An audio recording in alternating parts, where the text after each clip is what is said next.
Guys, that's how I've been walking every single day. It has not healed completely, but I'm trying my best, and today I said, screw it, I'm gonna do a vlog. And I haven't been able to put much pressure right under here. Let's go inside and see what Sarah's doing. Interesting day at the hospital on Monday. So we were supposed to have the dairy challenge on Monday, 2 days ago. Appointment was at 10:30, and the last train is in the morning is at 8:55, leaving from here, and it takes us about like 15-20 minutes to get there. So I was there early, like I had more than an hour to wait around. So I had got there early, went to see a friend, we hung out, we played with the little cars in the play area, went to their room, talked a bit, and then I'm like, okay, it's 10:15, I'll go to the appointment now, which was across the street, because it was at another clinic. It wasn't in the hospital. They sent me to the children's clinic, the TCC, which is associated with them. And so I show up there, go to sit down, wait about an hour before being called. Micah was kind of getting grumpy, he was hungry, and I hadn't given him any milk yet. He was supposed to get at 11, but because he was supposed to get the dairy challenge, I figured they would give him milk, and you know, he couldn't really drink before. And so they finally called me in around 11:15, 11:30. They don't have access to his file because it's on the other side of the hospital, and he can't access it because he doesn't get access to it. So I have to explain the situation from the beginning, from when he was born, like what he reacted to, what he can have, what it was kind of long and she asked me to send a picture of the food, the chart. We have the one over there behind me, and I was like, why is she asking me to send her that? It's like, shouldn't they know everything? And I'm like, anyway, so after we discuss everything, he's like, oh, has he ever had a dairy challenge before? I'm like, no, he's never had dairy. And he's like, oh, well, what about soy? I'm like, well, soy was the only one out of the skin testing they did last year. They came out almost as reactions. So because he's never really had any soy directly, only through me when breastfeeding, we were kind of scared that would turn into an IG type allergy, and we don't want to touch soy for him. And so he's like, okay, well, let me go discuss this with the allergist, the doctor who's supposed to see us, and I'll be back. Wait about 10 minutes. He comes back with her, and she says, well, the good news is you won't get the test done right now. I'm like, what does that mean? She says, well, the problem is they sent the request to the wrong place. It shouldn't have been sent here. We only get the new patients here, and you're obviously not a new patient. They can't do it there. They don't have the equipment for it, which I had even asked about. She told him on the phone. When I called to schedule, I even asked. I said, it's for FPIES reactions, dairy challenge. Do they have access to IV and all this? She's like, well, I don't know. You have to discuss it with the doctor when you see them on the Monday morning. Oh, okay. I asked last week my nutritionist. I said, well, we're being seen at the clinic. Do you know how it works? She's like, well, no, I don't know anything about that. So anyway, long story short, they can't do it there. Whoever sent the request, it wasn't our GI, it was someone that was there as, what are they called? One of the residents that were there with her last time we saw her, wrote the paper. They couldn't even read his handwriting. They couldn't understand anything. It got sent the wrong place. It should have been sent to the allergist directly in the hospital to do a trial there, because he needs to be under surveillance, observation, for at least 10-12 hours while we do this, because his reaction can happen between like an hour and a half up to like 11 hours later. So it's not just like 1, 2, 3, let's test him and he'll react within the next hour. So yeah, it's a bit complicated. Came back home around 1-ish. We got a ride, so it was faster on the way back. 1:30. And they said they would call us back because I had to go. No, that wasn't the end of it. I had to actually go to the hospital, go see the GI team, talk to our GI. She wasn't there, so I talked to the receptionist, and she said, well, I'm going to make sure she gets the note. I told her this is like urgent because we only have like a month and a half max to do this because the RAMQ for the insurance, they're so slow with the paperwork, and the coverage for his formula ends on October 1st. So she's like, well, she'll call you back whenever she can and she'll try to figure it out. That was 2 days ago.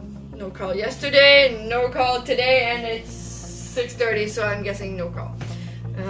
I mean, the days are going by, and I'm hoping this is done by the end of next week, because I don't want to be spending 200 and something a week for formula, you know? And it goes through one can a day and a half. It's 220. No, that's with the cover. No, okay, it's $66 a can, so it would come up to like $1,000 a month. Right. I don't even understand what their plan is, because even, let's say by some magical thing, he can pass dairy, they still can't put him on regular milk because he needs the calories of the formula. So it makes no sense to me. Like, why? Even the receptionist said to her that I don't get They're why. all I don't get why. The first guy I saw at the clinic, he's like, why are they doing this? I don't understand. Like, he shouldn't be going through this kind of testing right now. This boy is so reactive to everything. This is a bad idea.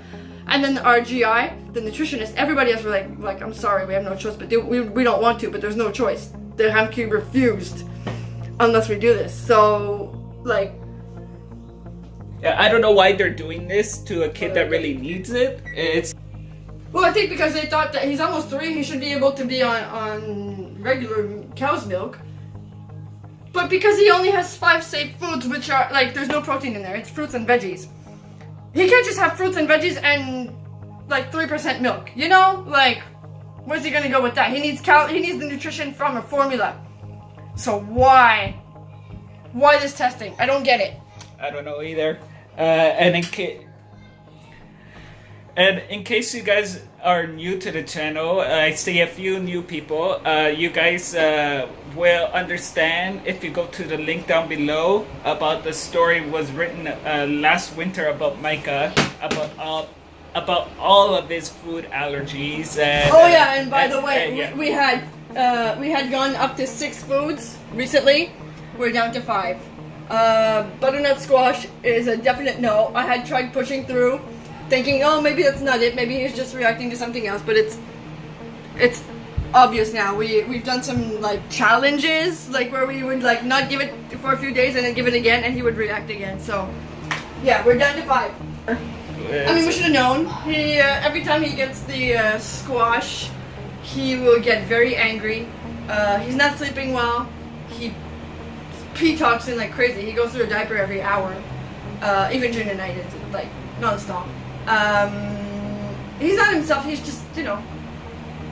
But it's funny because we were saying the other day how your body craves what it reacts to. I go through that every single time. He goes through that every time he wants, you know, everything he can't have. He's like, I'm craving like crazy this thing, you know. When I used to react to oatmeal, when I was eating oatmeal. I used to say, I want oatmeal, I want oatmeal, I want all oatmeal. the time. All the time. Until you realize that. And before I realized I was celiac, we were eating gluten every single day. I was always saying, I want pizza, I want this, I want that. Anything. Yeah. And then like, you have to realize that you have to listen to your body and see. It's kind of like it's like a sign. You know, like, oh, I want everything with sugar. Like, everybody knows sugar is bad for you, but when you crave it, you know, you're reacting to it. Yeah. So and Micah, that was every another day, thing. yeah, Micah every day he'll go like this, the sign. Oh wait, like squash. So every day, every time he's hungry, he goes like squash. So he's like, he wants to eat just that all the time. I said, you want to eat apples? He's like, no, squash. You know. So we kind of figured that out eventually, and he hasn't had any for 2 days now. And he's doing better. He's sleeping. No more detoxing, as far as I know, and he's getting back to his normal self. It sucks, but that's what it is. Yeah. I shouldn't have known. I mean, from the beginning, even the first time we tried last June. At some point, I was doing it all homemade, and then one day I decided, oh, you know, let's just get a jar, and it went so badly. He was like on the floor, pale, just like he wasn't well. So I took him to the hospital that day, and they said, well, I mean, you know, maybe he's got a virus, maybe this, maybe that. Next day he had like very bad stools with mucus and blood in it. And we said, well, no, it's the jar we gave him, because there must have been cross-contamination with something. It wasn't organic, you know, it was just the cheap stuff from the store. And so we're like, okay, let's try this again. Let's see if he actually had a virus. Wait a week, give it again. Same thing happened. So I don't know if I'd hoped that, oh, it's been a year, maybe he could handle it. Or on this rotation diet, because we were only giving it once every 3 days, he could handle it. But no. Anyway, guys, before I make this video super long, that's it for today. And if you're new to the channel, thank you guys for clicking this video, and share with all your friends if their family has similar issues like ours and they feel alone. And this is a way for them to connect with somebody else that has health issues.